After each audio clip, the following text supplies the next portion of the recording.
Welcome to the Culture Ward, where we dissect and dismember pop culture in all its forms. Before we begin, please hit that subscribe button and help us grow the channel. As always, it really means a lot to us. And don't forget to like and share if you enjoy the content. Now let's get into this.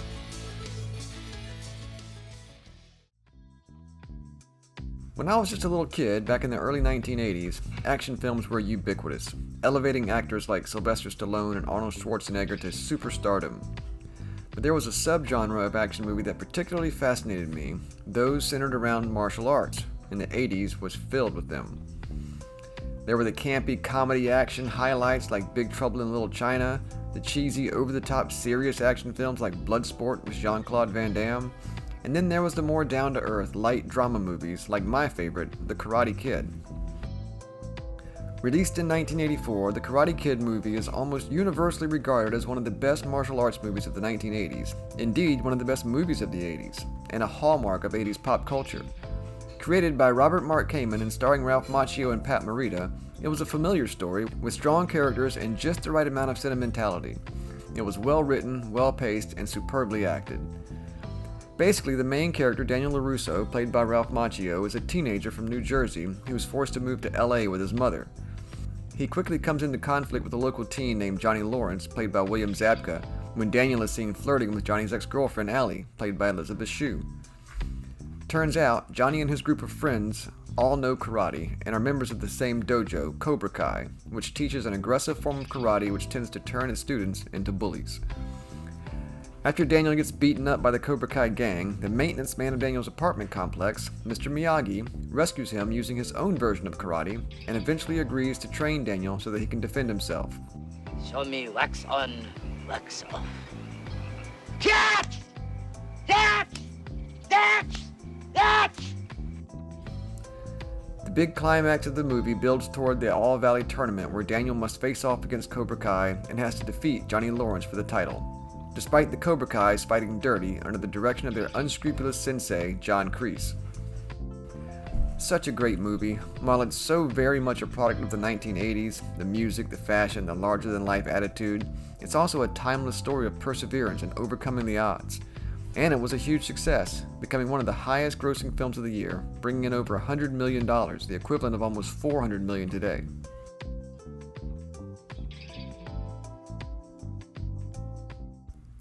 It was no surprise that a sequel soon followed. Released in 1986, The Karate Kid Part 2 took the action to Japan. We find out early in the movie that Mr. Miyagi's father is sick, and he has to go see him in Okinawa.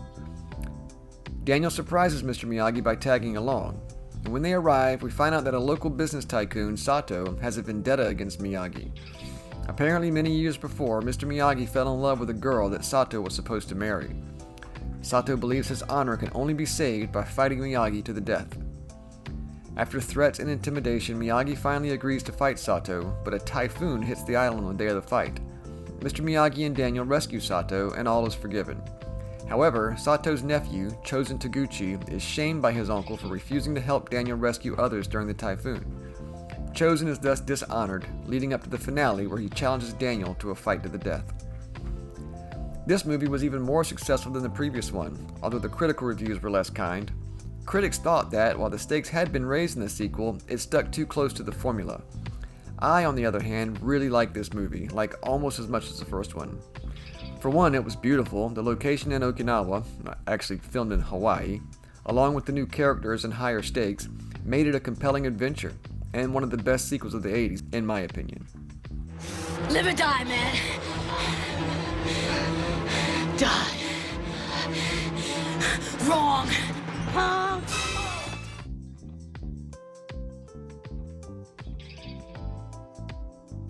In 1989, The Karate Kid Part 3 was released. Set almost directly after the second movie, Daniel and Mr. Miyagi return to LA and open a bonsai tree business using money that Daniel was supposed to use for his college. At the same time, we find out that John Kreese, the Cobra Kai sensei who was humiliated by Mr. Miyagi in the previous film, is down and out. However, his war buddy, Terry Silver, who's a business tycoon and billionaire, steps in to help Kreese rebuild Cobra Kai and get revenge on LaRusso and Mr. Miyagi. They hatch this scheme where they intend to force Daniel to fight in the upcoming All Valley against karate's bad boy, Mike Barnes. However, Mr. Miyagi doesn't want Daniel to fight in any more tournaments and refuses to train him. At first, Daniel doesn't want to compete either, but Mike Barnes harasses and intimidates him until he finally relents. However, since Mr. Miyagi won't train him, Daniel is forced to accept the help of the mysterious sensei, Terry Silver. Silver had approached Daniel and Mr. Miyagi to apologize for the way Kreese had treated them. He says that he and Kreese fought in the war together and that Kreese was now dead, luring Daniel into trusting him, even though he's associated with Cobra Kai. Silver's training of Daniel is brutal. He basically tortures him, making him overly aggressive, such that he at one point lashes out and hurts a stranger. The training is also meant to drive a wedge between Daniel and Mr. Miyagi. However, when Daniel sees what he is becoming, he attempts to back out of the whole thing and reconcile with Mr. Miyagi. Daniel goes to the dojo to tell Silver that he has reconsidered, but Silver drops the ruse, bringing out John Kreese to taunt Daniel. They then have Mike Barnes attack him, but Mr. Miyagi shows up and beats all three easily, and he finally agrees to train Daniel for the tournament. At the All Valley, Mike Barnes, who is clearly much stronger and more skilled, toys with Daniel, torturing him by repeatedly committing fouls so that the match went on for longer. With Mr. Miyagi's encouragement, though, Daniel manages to land the winning shot. It's okay, lose to opponent. Must not lose to fear. Get up, man! You're no champion! Get up! You suck, LaRusso! You suck, man! As much as it pains me to say, this movie was pretty awful. The story's kinda dumb, the characters act like caricatures, and the whole thing seemed rather hastily thrown together. I will give kudos to Thomas Ian Griffin, who played Terry Silver, though. While the character is over the top and cartoonish, Griffin really sells it.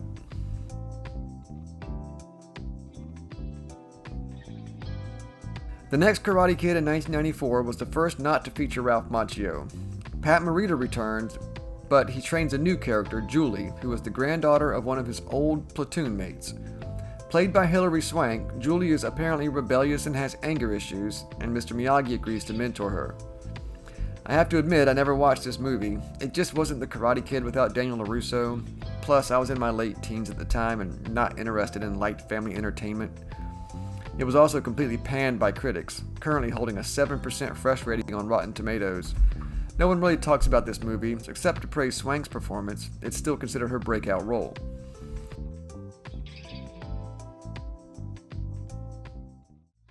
In 2010, a reboot, also titled The Karate Kid, was released starring Jackie Chan. The first in the series not to feature Pat Morita, who sadly passed away in 2005, this movie was set in China and seemed to have no continuity with the original series.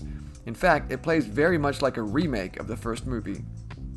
A boy named Dre Parker moves with his mother from Detroit to Beijing. She works for an automotive company. Dre quickly comes into conflict with a kung fu prodigy, Ching, who bullies him relentlessly. Just as in the original, Dre is saved by his building's maintenance man, Mr. Han, played by Jackie Chan, who eventually agrees to train Dre in kung fu so he can compete in an upcoming tournament. Although not as good as the original, it was quite well received. It earned a ton of money at the box office, and most reviews were positive, especially praising the chemistry between Jaden Smith and Jackie Chan.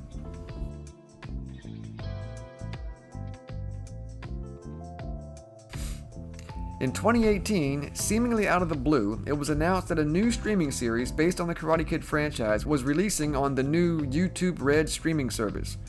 Starring both Ralph Macchio and William Zabka, both reprising their roles from the films, it was a direct sequel to the movies. Set 34 years after the 1984 All Valley Tournament, we catch up with the down-and-out Johnny Lawrence, now in his 50s.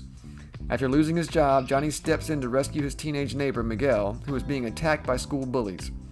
He ultimately agrees to train Miguel in karate and decides to reopen Cobra Kai dojo, attracting other social outcasts who learn self-confidence under his aggressive training. Are you sure you're ready? Because once you go down this path, there's no turning back. You're gonna be my karate teacher? No. I'm gonna be your sensei. Daniel LaRusso, who now owns a successful chain of car dealerships, finds out that Cobra Kai is reopened and vows to take it down, eventually opening his own rival dojo, Miyagi-Do. Thus, the rivalry between Daniel and Johnny reignites and is channeled through their respective students. This show is so freaking good. The first season is one of my favorite first seasons of all time. It gives a new perspective on the events from the Karate Kid movies, making it seem like Daniel is partly to blame for past events, and painting Johnny as kind of a victim too. The actors are both phenomenal and haven't missed a beat in 35 years. I don't want to spoil too much. If you haven't seen this show, you should definitely check it out. The whole series, which ran for 6 seasons, is on Netflix. They brought back almost everyone, at least for a short time. John Kreese is back, with Martin Kove stepping right back into the role. Thomas Ian Griffin joins the cast as Terry Silver in Season 4, and he's absolutely amazing. Elizabeth Shue returns for a brief but heartfelt reunion, and Yuji Okamoto returns as Chosen, starting in Season 3, and becomes one of my favorite characters. It's so good. While the seasons began getting more student-focused and teen drama dominant, the showrunners managed to keep the story fresh and entertaining to the end. The final season only just finished in February of this year.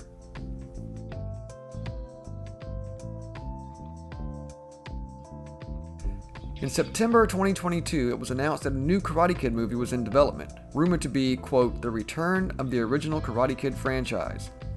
Jackie Chan was rumored to be returning to reprise his role from the 2010 movie, and later it was confirmed that Ralph Macchio would also be returning, although the film was said to not be directly connected to the Cobra Kai series. Apparently, the new film is a variation of the classic theme.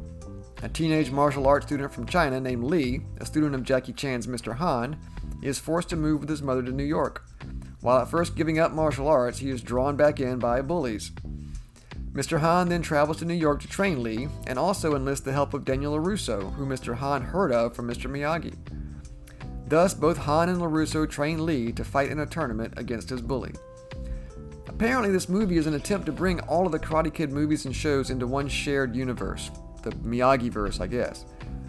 While not a direct sequel to any of the previous outings, it sets itself up as a bridge between them all. Apparently, even Johnny Lawrence makes a brief appearance in the new film.